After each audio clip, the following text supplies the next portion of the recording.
పడెను.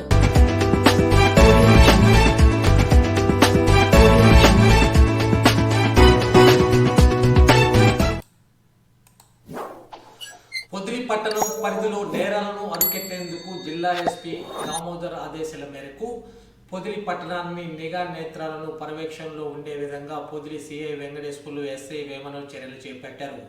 అందులో భాగంగా పొదిలి పట్టణంలో 200 సీసీ కెమెరాలు ఏర్పాటు దిశగా భాగంగా మంగళవారం నాడు పట్టణానికి చెందిన గునుపూడి సోదరులు గునుపూడి భాస్కర్ మొదలు 6 కెమెరాలు, సామంతపూడి నాగేశ్వరరావు 4 కెమెరాలు, ప్రకాష్ రావు 4 కెమెరాలను పొదిలి ఎస్ఐ వేమనకు అందజేశారు.